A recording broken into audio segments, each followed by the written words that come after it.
ve Dios a los seres humanos? ¿Cómo espera el Señor que tratemos a nuestros semejantes? El Departamento de Mayordomía de la Unión Dominicana presenta el programa Como Él nos ve, una mirada al lado humano de la Iglesia.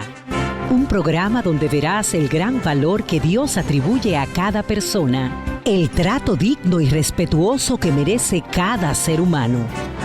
Como Dios nos ve. Y ya con nosotros, nuestros anfitriones, los pastores Roberto Herrera y Vladimir Polanco. Bienvenidos a una nueva entrega del estudio del libro Como Él nos ve. Hoy daremos inicio al estudio del capítulo 9, titulado Así mismos se dieron. Vamos a inclinar el rostro y tener una palabra de oración. Padre Celestial, una vez más tenemos la oportunidad de tener este encuentro especial con nuestros oyentes, con nuestros lectores, con los amigos y hermanos que nos siguen a través de las plataformas tecnológicas.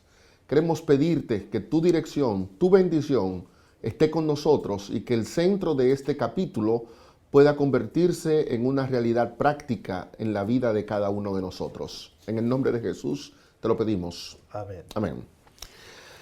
Pastor Herrera, hay una declaración que aparece en el Deseado de todas las gentes, página 286, capítulo 32, que me gustaría introducir el programa de hoy leyéndola. Nuestra gran necesidad es lo único que nos da derecho a la misericordia de Dios. ¿Puedes repetir eso y grabarlo en tu mente? Nuestra gran necesidad es lo único que nos da derecho a la misericordia de Dios. Pastor Roberto, ¿cómo entendemos esto? Lo que ese texto en esencia nos está diciendo es que el trato que Dios nos da está basado en una actitud de gracia que Dios extiende a favor de nosotros. Que no hay nada en nosotros que nos recomiende delante de Dios o que obligue a Dios a bendecirnos de esta o de aquella manera. Dios simplemente se da a nosotros. Y lo hace porque Él es así. Y porque Él sabe que si no lo hace, nosotros no tenemos otra opción. Ahora, el capítulo que estamos viendo, se dieron a sí mismos. Me gusta, desde el título me gusta, pastor, porque en el contexto de lo que estamos estudiando, cómo Dios nos ve a nosotros, de inmediato me queda claro que Dios nos ve a nosotros como personas que tienen el potencial de ser generosos. Al parecer Dios no tiene la idea de que nosotros tenemos que obligatoriamente vivir de una forma egoísta o dominado por una actitud de egoísmo. Evidentemente Dios cree que nosotros, sus hijos, por asociación con Él, pudiéramos imitar la actitud que Él tiene de generosidad, de gracia y replicarla en este mundo. Y eso habla mucho de la confianza que Dios tiene en nosotros. Y por eso en la Biblia es muy importante el tema de el modelaje de Cristo para nosotros, en el sentido de que Cristo es el ejemplo máximo para todo el que quiere agradar a Dios en todas las cosas. Y Jesús era consciente de eso. En algún momento a sus propios discípulos les dijo: yo les he dado ejemplo para que ustedes hagan como yo hago. O sea, no tienen que complicarse la vida preguntando ¿dónde busco un modelo? Yo les di el modelo. No tienen que andar buscando donde no hay. Aquí tienen el referente. Y cuando se trata del tema de la generosidad, Pastor Polanco, el más grande evento de generosidad, la más grande demostración que el mundo ha visto alguna vez, ocurrió en un monte llamado el Monte Calvario, en donde el Hijo de Dios, Jesucristo, en una cruz, entregó su vida por nosotros. Cuando el apóstol Pablo se refirió a ese hecho concreto, hablando a los hermanos de Corinto, él les dijo: ustedes conocen ya la gracia de nuestro Señor Jesucristo, que siendo rico se hizo pobre por amor a vosotros, para que vosotros, siendo pobres, fueseis enriquecidos, ¿no? Debido a lo que él hizo. Pablo está haciendo una referencia directa a lo que Cristo hizo en la cruz del Calvario. ¿Y qué fue lo que hizo? Que se dio a sí mismo. Y al hacerlo así, nos dio el ejemplo máximo de lo que significa dar, de lo que significa ayudar, de lo que significa generosidad. Y Pablo dice que el origen de esa actitud de Cristo es lo que se llama la gracia. Y ahora nosotros no solo somos beneficiarios de la gracia, sino que Dios espera que seamos multiplicadores de esa gracia. Y ese es el proceso que tenemos que entender en este capítulo. Me agrada muchísimo que Pablo dice que se hizo pobre por nosotros. Por amor Entonces, a nosotros, sí. Dios ve una necesidad en el ser humano y la forma en la que Él reacciona para suplir esa necesidad es derramando su gracia sobre nosotros. Pero ese derramamiento de la gracia obra una transformación en Dios. Ya hablamos más de eso cuando vimos el capítulo 4. Pero Pablo ahora utiliza una imagen y dice: Cristo se hizo pobre. Y se hizo pobre para que nosotros llegásemos a ser ricos. En Gálatas capítulo 1, versículo 4, Pablo nos dice que Cristo se dio a sí mismo. Entonces, cuando la Biblia habla de un proceso de pobreza en Cristo, no es que Cristo agarró y entregó un dinero, no es que agarró y dejó de ir al trabajo en sábado, no es que se despojó de un pedazo de tierra para donarlo a la iglesia. Cuando la Biblia dice que Jesús se hizo pobre, lo que la Biblia está diciendo es que, como ya vimos que Jesús se despojó de su igualdad con Dios, que Jesús deja la santidad del cielo para hacerse pecado, dirá Pablo en 2 Corintios 5, 21, y que en Gálatas 3:23, que por nosotros deja la bendición para hacerse maldición. Entonces, nota, Cristo toma pobreza para que yo llegue a ser rico. Cristo toma pecado para que yo llegue a ser justo.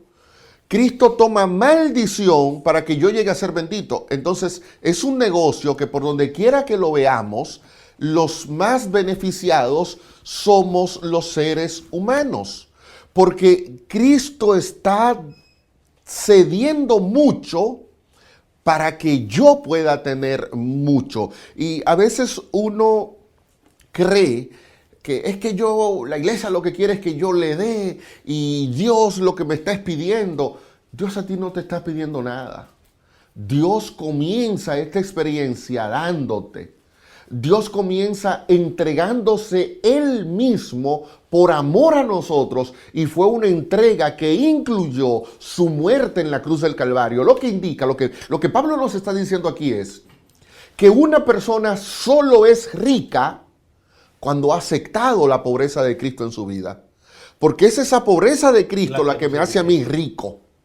Una persona que no ha recibido la gracia de Dios y que no ha recibido el impacto de la misericordia de Dios actuando en su vida, no importa lo que tenga, será pobre. Y es pobre porque rechaza el único medio mediante el cual nosotros podemos tener acceso a la verdadera riqueza, que es la gracia de Dios. Entonces, queda claro aquí que la gracia de Cristo, a la que Pablo se refiere, se manifestó no pidiendo algo a los seres humanos. No, Señor. Sino dando. Y cuando dio, lo que dio fue a sí mismo. No puede haber una mayor entrega. O sea, lo dio todo, se dio a sí mismo. Pero de nuevo, la gracia no es que Dios te pide, es que Dios te da.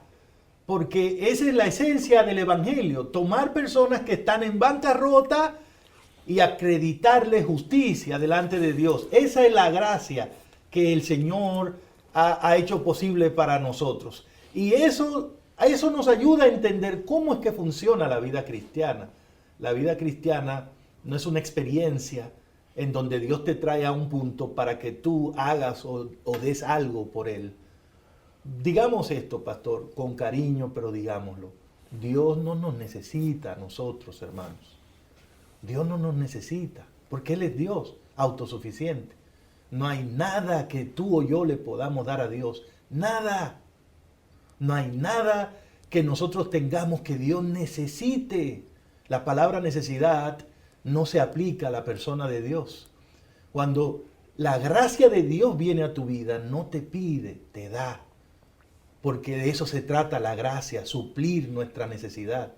Ahora bien, una vez que la gracia viene a tu vida, como te dio, te habilita para que tú puedas mostrar la misma actitud de Cristo.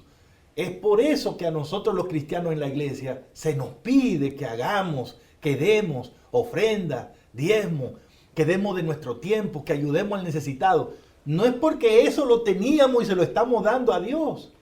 Es porque eso es parte de la gracia que hemos recibido de Dios y como Él nos dio, ahora nosotros podemos dar. De lo recibido de tus manos, dijo David, te damos. Te damos. Porque si ese proceso no se da, pastor, entonces sería la evidencia inequívoca de que la gracia no funcionó en mí y yo sigo siendo pobre. De manera que una de las formas, y usted lo dice en el capítulo, en que Dios elimina mi pobreza, es precisamente habilitándome para dar como Él dio. Porque cuando doy, es clarísimo que la gracia llegó a mi vida. Hay una declaración que yo quiero leer, está en la página 128 y 129 del libro. Ellen R. White dijo lo siguiente: Cristo fue tratado como nosotros merecemos, a fin de que nosotros pudiésemos ser tratados como Él merece. Fue condenado por nuestros pecados en los que no había participado, a fin de que nosotros pudiésemos ser justificados por su justicia, en la cual no habíamos participado. Él sufrió nuestra muerte a fin de que pudiésemos recibir la vida suya. Y a mí me agrada muchísimo leer esto. Él recibió lo que no merecía, para que yo reciba lo que no merezco. Él recibió muerte para que yo reciba vida. Él fue condenado a morir en una cruz como pecador para que yo fuera declarado justo. Entonces, Dios lo que me está dando a mí es lo que yo no merezco.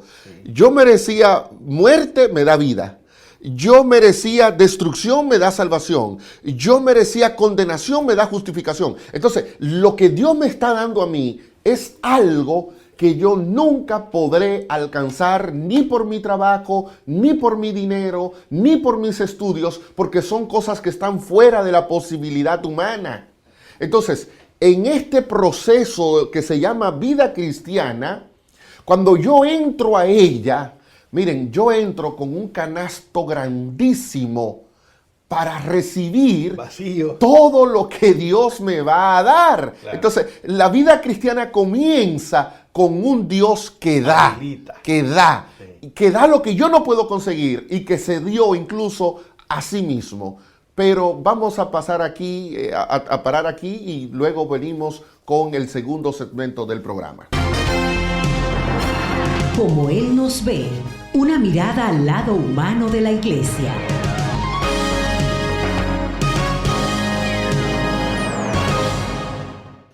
Continuamos con el estudio del capítulo 9 del libro Como Él nos ve. Pastor Herrera, hace un momento usted decía que una de las formas en la que Dios fomenta la experiencia cristiana en nosotros es preparándonos para dar. Es como si ahora Dios nos enseñó a dar, pero nos enseñó Él dándonos. Me gustaría que usted elaborara más ese concepto. ¿Cómo dar forma parte de ese proceso de experiencia religiosa? Usted estaba trabajando una imagen hace un ratito de que cuando nosotros llegamos a Cristo, todos llegamos en bancarrota, con un canasto grande, pero vacío. Entonces, ¿qué es lo primero que Dios hace? Habilita nuestra vida. Y uno debe preguntarse, ¿y para qué Dios me da tanto? ¿Para qué perdón? ¿Para qué bendición? ¿Para qué justificación? Todo eso debe tener un propósito. Entonces, en el caso de nosotros, Dios espera que la gracia que hemos recibido nos habilite para compartir de esa misma gracia con otros. Y en el capítulo que estamos usando de base para el estudio, 2 Corintios capítulo 8, esa relación se ve clarísima. Porque el apóstol Pablo comienza a elaborar el tema de la gracia de Cristo. Pero todo lo que está de base a la discusión es una ofrenda que el apóstol Pablo está recogiendo entre las iglesias a las cuales ministraba para llevarla a los hermanos necesitados que estaban en Jerusalén. Interesante, y usted lo reconoce, casi nunca destacamos esa parte del ministerio de Pablo. Nos gusta hablar de sus cartas, de su teología, de sus viajes misioneros, de sus grandes expresiones de justificación por la fe. Pero cualquiera que lea, que estudie la vida de Pablo, va a ver que era un pastor muy pendiente del tema de la generosidad, de las ofrendas y de ayudar a los que estaban en necesidad. Era un pastor que de hecho con eso le estaba dando fiel cumplimiento a lo que le pidieron los principales dirigentes de la época, Pedro, Juan, Jacobo, en una reunión que tuvieron en Jerusalén, les dijeron: no se olviden de los pobres. Y Pablo siempre tuvo eso dentro de su ministerio. Era un hombre enfocado en que si tú fuiste bendecido, debe ser de bendición para otro. Entonces, para Pablo no hay tal cosa como decir: yo tengo la gracia de Cristo, y que esa gracia no fluya hacia otro. Para Pablo, ¿usted conoce la gracia de Cristo? Pues entonces, muéstrela. Muéstrela exactamente como la mostró Cristo.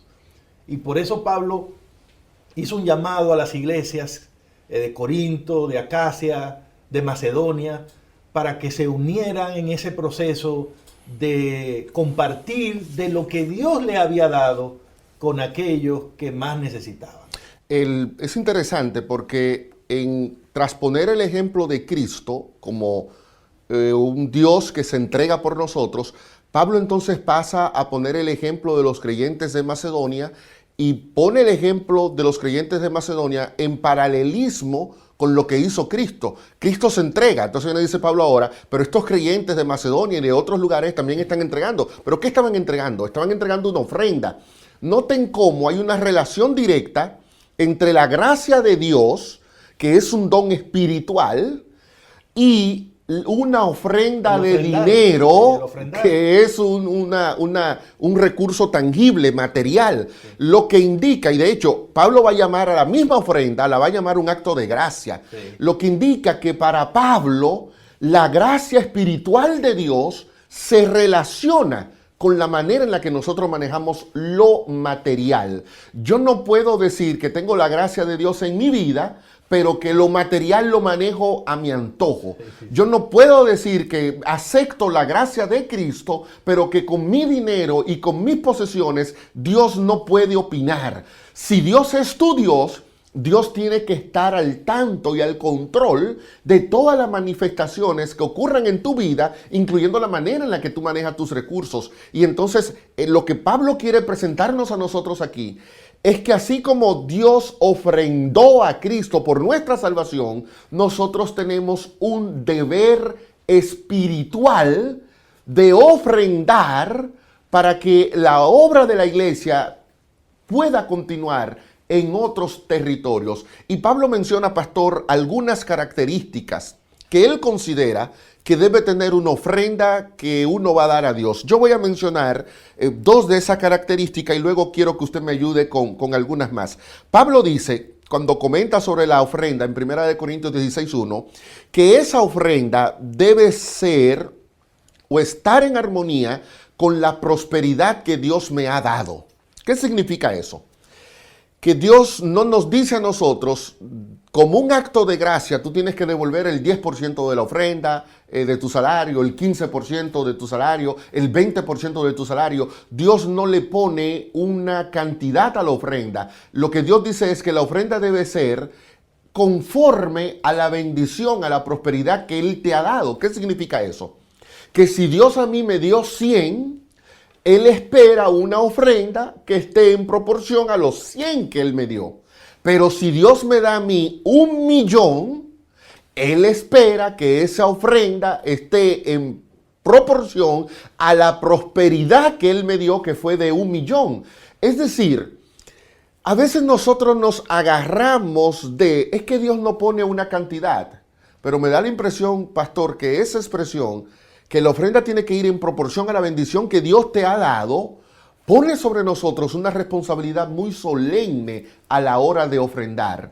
Si tu ofrenda no está en armonía con la bendición que Dios te dio, tu ofrenda no refleja lo que Dios quiere de ella. En segundo lugar, Pablo dice que la ofrenda tiene que ser generosa. En 2 Corintios 8:2, Pablo dice, refiriéndose a los creyentes de Macedonia, que ellos ofrendaron de su pobreza, pero ofrendaron en riquezas de generosidad. Y eso me llama la atención. Usted puede ser pobre y aún así dar una ofrenda generosa.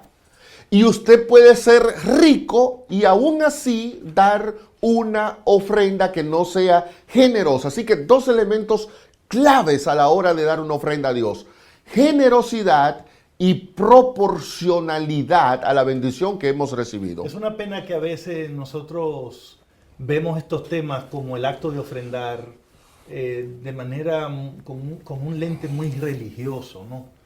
Me refiero al hecho de que hay personas que entienden que hay que ofrendar porque son miembros de la iglesia, y en realidad no tiene sentido dar una ofrenda a la iglesia. O sea, bíblicamente hablando no vemos eso. Aunque la entregamos en la iglesia, la ofrenda se ofrece a Dios. Y en ese sentido es un acto de adoración, es un acto espiritual. Y más allá, como dice Pablo, un acto de gracia. Entonces, cuando ofrendo, estoy haciendo exactamente lo mismo que hizo Cristo por mí en la cruz del Calvario. Nosotros pensamos en la cruz, en lo que Cristo hizo como la muerte de Cristo, pero también podríamos verlo como una ofrenda que Dios dio por nosotros. Lo que pasó en la cruz fue una ofrenda, la ofrenda por el pecado de nosotros. Y entonces, eso hay que estudiarlo, eso de la ofrenda a la luz de ese tema de la gracia. Una de las características que Pablo menciona para la ofrenda, esa ofrenda bíblica de gracia, es que debe ser un acto personal. Dice, cada uno de vosotros, 1 Corintios 16, 1 y 2, cada uno de vosotros ponga aparte algo según haya prosperado. ¿Por qué cada uno? ¿Por qué cada uno? Porque el acto de gracia de Dios se manifestó para ti. O sea, el Señor dio su vida por ti, no por otra persona, por ti. Y como tú recibiste la gracia de Cristo, entonces Dios también te ve como alguien que, beneficiado con esa gracia, está habilitado y disponible para también multiplicarla. Pablo también dice que la gracia, la ofrenda, debe ser el resultado o la expresión externa de algo que esté ocurriendo internamente en quien da la ofrenda. Cuando él dice, cada uno dé como propuso en su corazón, nos invita a hacer un acto de ofrendar que sea reflexivo, no porque me manipulen, no porque alguien dijo que hay que ofrendar, no porque alguien dijo que tenemos que ofrendar por tal cosa para comprar. No. Mi ofrenda es un reflejo de lo que Dios ha hecho por mí. Mi ofrenda es resultado de una gratitud que llevo adentro, de un amor que llevo adentro por Dios, porque Dios me ha dado tanto, me quitó ese problema del pecado, me ha dado esperanza, me ha garantizado un futuro. Yo no sé otra gente, pero yo tengo razones que me obligan, que me impulsan. El amor de Cristo me constriñe, decía Pablo. Y por eso la verdadera ofrenda, la bíblica, no duele. Alguna gente dice, hay que dar hasta que nos duela.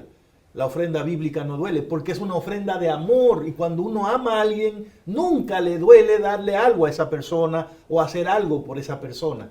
Pero todos estos cuadros bíblicos de la ofrenda encuentran su sentido, pastor, cuando lo vemos como un acto de gracia, cuando lo comparamos con lo que ocurrió en la cruz. Entonces no es un tema de si me gusta el que está promoviendo la ofrenda, o si el pastor donde yo voy predica bonito, o si mi iglesia necesita un abanico, un aire acondicionado. Por favor, es desnaturalizar la ofrenda, pensar así, actuar así. Dios, cuando Dios te da la oportunidad de ofrendar, te está diciendo, quiero que seas como yo. Quiero que demuestres que eres mi hijo y vivas como yo te he capacitado para vivir, manifestando la gracia. Pastor, voy a leer una declaración de la página 131 del libro. Allí decimos lo siguiente: aunque la ofrenda es una manifestación material, tangible y medible, bajo ninguna circunstancia deberíamos reducirla a simple dinero. Para Pablo, la ofrenda no es una obra de caridad, ni un impuesto para ayudar a los pobres, sino que es una bendición. Así la llama él en 2 Corintios 8 y 9. Es una bendición, es un servicio, es un medio de comunión y, más importante aún, una expresión de gracia.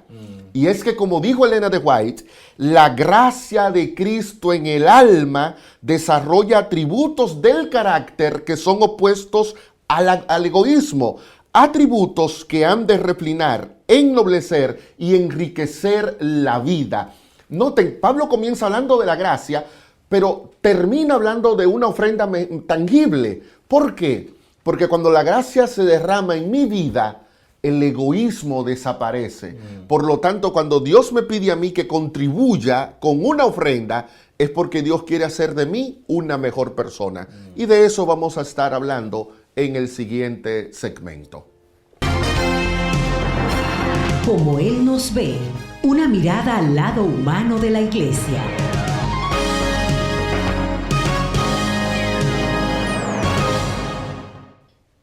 Gracias por continuar con nosotros. Seguimos estudiando el capítulo 9 de Como Él nos ve, así mismos se dieron. A estas alturas quizás usted se pregunte, ¿y qué tiene que ver el tema de la ofrenda con lo que yo soy, con la manera en la que Dios me ve? Yo creo que tiene muchísimo más de lo que nosotros nos imaginamos, porque la ofrenda precisamente es una revelación de lo que yo soy.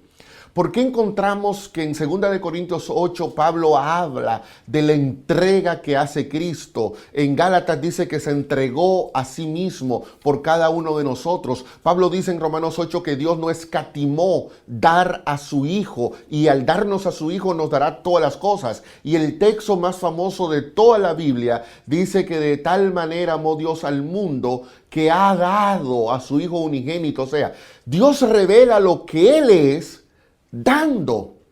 Y cuando a Dios le pidieron una ofrenda, Dios dijo, voy a dar lo mejor que tengo, y lo mejor que tengo es mi Hijo. Pero ¿por qué Dios entrega un regalo de esa naturaleza?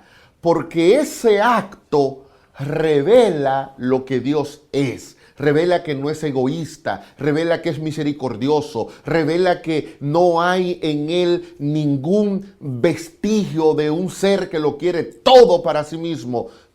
Más bien revela un Dios que encuentra la esencia de su ser en darnos, y darnos siempre lo mejor. Pues cuando Dios coloca la ofrenda como parte de las disciplinas espirituales, es porque esa disciplina tiene un impacto directo en nuestro crecimiento espiritual. Porque por medio de ese acto, Dios quiere que nosotros evidenciemos quiénes somos nosotros. Y miren este detalle.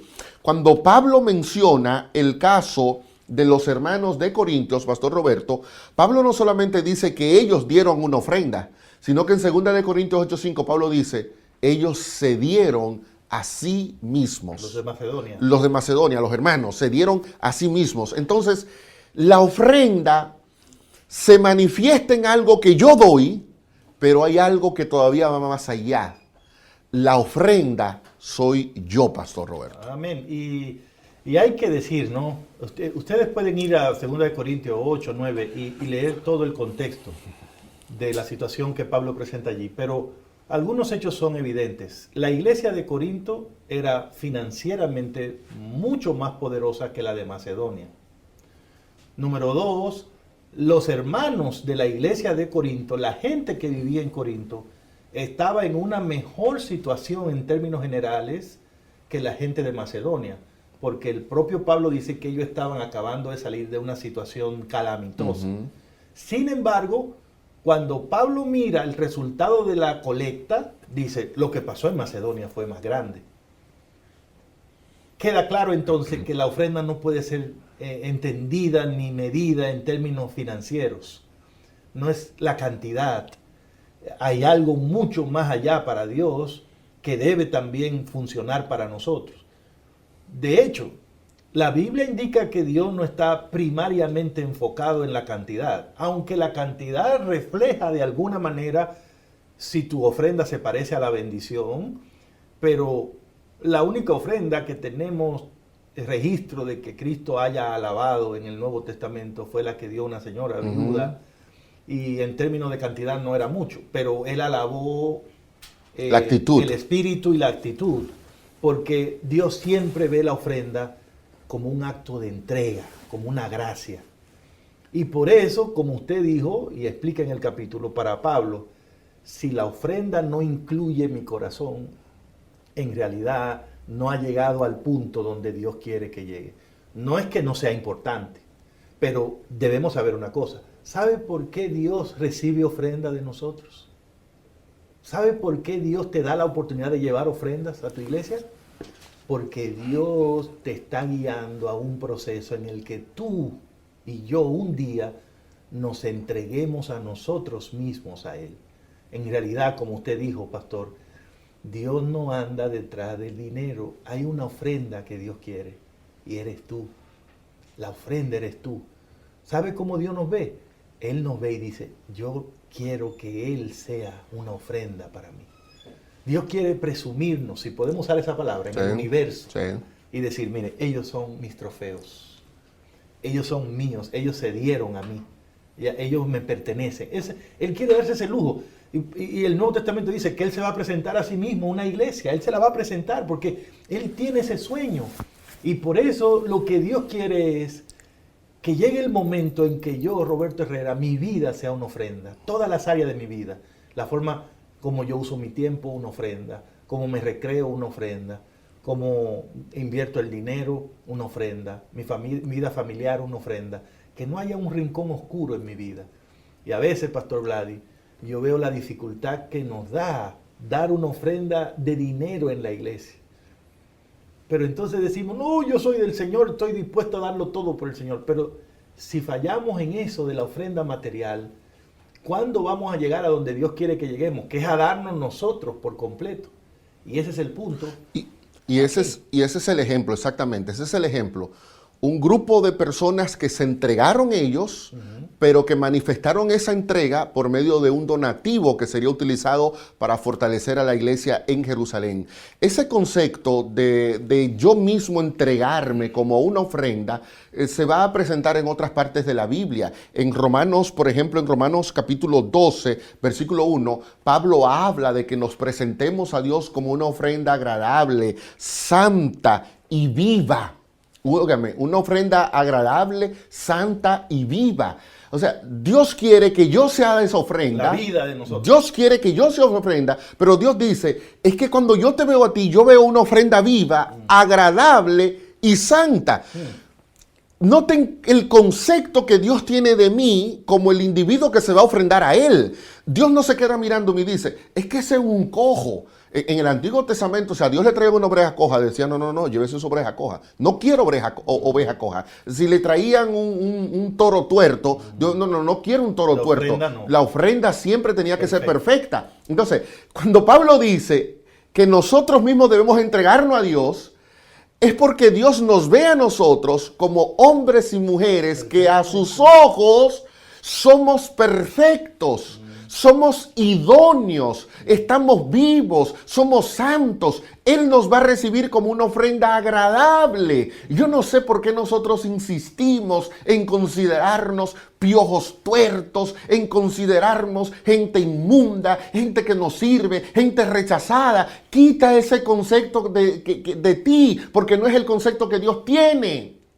Dios te ve a ti como una ofrenda, porque Él considera que tú reúnes las características de esas ofrendas. Es importante, pastor, para terminar este bloque, que detrás de ese acto de Pablo de llevar una ofrenda a Jerusalén estaba el cumplimiento de una profecía mesiánica, porque Pablo había visto su ministerio como una extensión del ministerio de Cristo y una extensión del ministerio profético que había anunciado Isaías. Isaías había dicho en el capítulo 66 de su libro que llegaría el momento en donde los gentiles serían una ofrenda para Dios y que esa ofrenda se entregaría en Jerusalén. Tú notas que Pablo va a mencionar en 2 Corintios 8 y 9 que no solamente irá él a llevar la ofrenda, sino que va una comitiva. Y cuando vemos en el libro de Hechos, capítulo 20 y 21, el momento en el que Pablo llega, tras haber recaudado esas peticiones, esas donaciones en otras iglesias del imperio, Pablo llega con una comitiva de gentiles a Jerusalén. Es como si Pablo le quisiera decir a la gente, miren el resultado del trabajo que hemos estado haciendo. Miren la ofrenda que le traemos a Dios. Y cuando ellos se quedan mirando, se ven que es un grupo de hombres y mujeres que vienen junto con Pablo a traer el donativo material, pero Pablo los presenta a ellos en cumplimiento de lo que había dicho Isaías. He aquí la ofrenda. Qué maravilloso sería que llegue ese momento, y puede ser ahora, donde Dios nos mire y mire al universo y diga, he aquí mi ofrenda, esos hombres y mujeres que dieron su vida por mí y ahora yo los recibo como un sacrificio vivo, santo y agradable. Eso es lo que Dios quiere de cada uno de nosotros. Venimos con la conclusión del programa.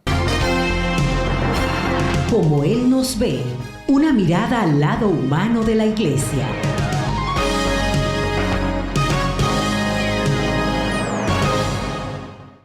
Impresionante, Pastor Herrera, Pastor Polanco, cuánta profundidad en nuestro estudio de hoy. ¿Qué puede hacer mi iglesia para aprovechar estas enseñanzas bíblicas? Después de haber revisado las ideas presentadas en este capítulo, hemos visto que es un tema de gran riqueza teológica y espiritual.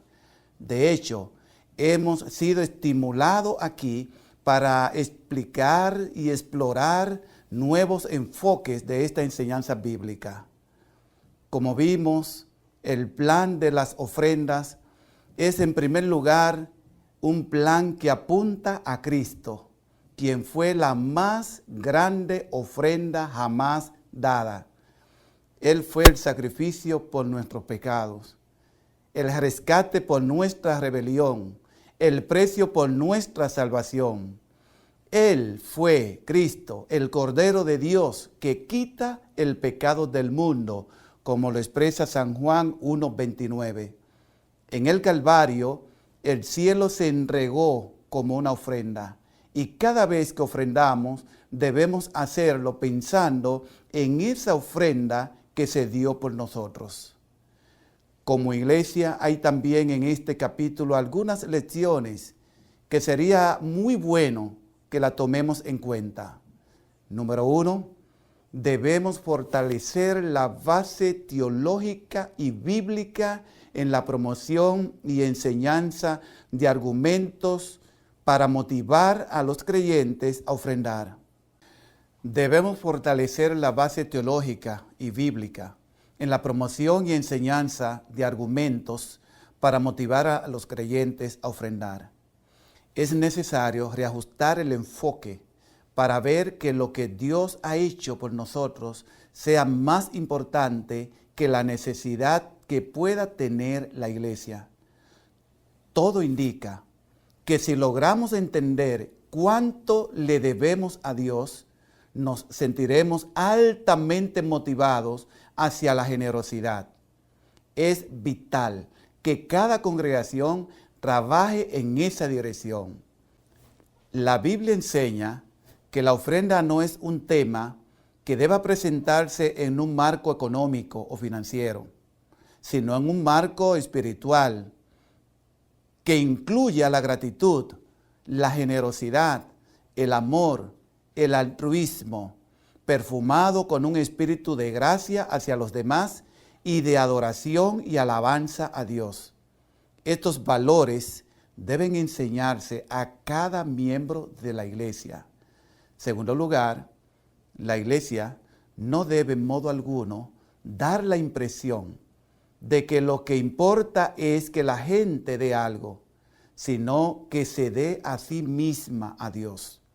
Mucho más que tener un pueblo que le traiga ofrendas, el plan de Dios es que su pueblo sea una ofrenda irreprensible para gloria de Dios.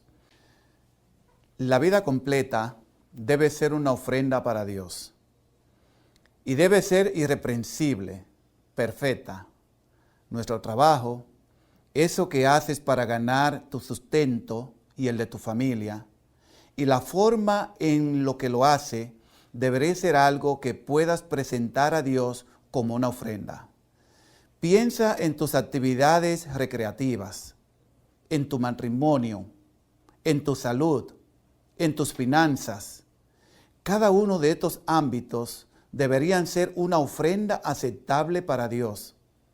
Entonces, no hay dudas, el ideal de Dios está mucho más allá de lo que muchos aceptan como suficiente, y por lo tanto, sería ideal que en todas las congregaciones sus miembros puedan decir: la ofrenda soy yo.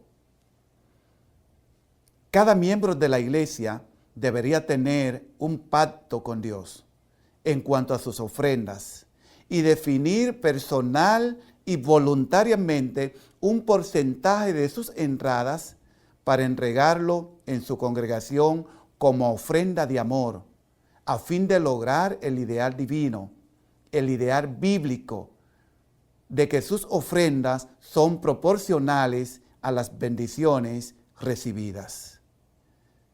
Apreciados hermanos, escuchemos la conclusión de este capítulo por nuestros invitados. Como Él nos ve, una mirada al lado humano de la iglesia.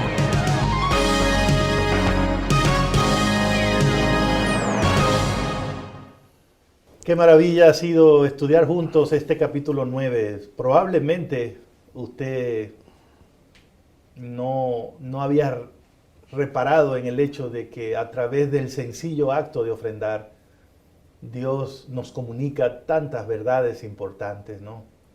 Nos dice exactamente cómo nos ve, nos dice que para Él somos personas con la capacidad de ser generosos, de actuar como Él actuó, de darnos a nosotros mismos. Y eso significa que ofrendar es sin duda un acto de gracia, un acto espiritual. Así que si estás preguntándote en este momento, ¿cuánto debo ofrendar? Pues ya sabes la respuesta, la ofrenda eres tú. Cuando te des por completo, habrás hecho la ofrenda. Mientras tanto, si no has llegado a ese punto, entonces por lo menos lleva tu ofrenda material de acuerdo a cómo Dios te haya prosperado. Establece un porcentaje para esa ofrenda y gózate de que la gracia que te alcanzó a ti en Cristo, a través de tu ofrenda en la iglesia, pueda hacer posible que esa gracia siga llegando a muchos otros. Estoy contento de que a nosotros Dios nos incluyó en ese círculo de bendición, en ese círculo virtuoso de gracia. Él vino del cielo, activó la gracia en la cruz, nos dio esa gracia a nosotros y ahora a través de nosotros la está multiplicando en todo el mundo. ¿Cómo no voy a ofrendar si yo vivo por la ofrenda que dio Dios? ¿Cómo no voy a ofrendar si he sido bendecido por Dios? No ofrendar sería lo mismo que decir, yo no he recibido nada de parte de Dios. Y no es cierto, porque como dice Pablo, todos nosotros conocemos la gracia de Cristo, que por amor a nosotros se hizo pobre, para que nosotros seamos ricos en Él. Hay una cosa en la que todos nosotros somos ricos, y es en Cristo Jesús. Ojalá que esa gracia se vea palpablemente, sistemáticamente, generosamente, voluntariamente, en ofrendas de amor que podamos presentar a nuestro Dios. Me gustaría concluir leyendo un par de declaraciones de la página 135 del libro, Como Él nos ve. Un día, cuando el platillo cósmico se detuvo delante del Padre, Él dio la más grande ofrenda, la vida de su Hijo. Y así como Cristo se entregó por completo, Dios espera lo mismo de cada uno de nosotros. El cielo lo dio todo por la humanidad y ahora tú y yo debemos darlo todo por el cielo. Amén. No porque estemos obligados a hacerlo, sino porque Dios se hizo pobre para que nosotros fuésemos ricos, porque Dios se entregó a nosotros para que ahora nosotros nos entreguemos a Él. Es cierto que como sociedad estamos constantemente glorificando la codicia, pero la gracia de Cristo es el antídoto contra la codicia. La gracia de Cristo radicó en darse a sí mismo. La gracia que actúa en nosotros también nos llevará a darnos a nosotros mismos, porque para Él nuestra vida es la más preciosa ofrenda. Así Dios te ve, como su ofrenda más valiosa en este mundo. Que Dios te bendiga y nos vemos en una próxima entrega de Como Él nos ve.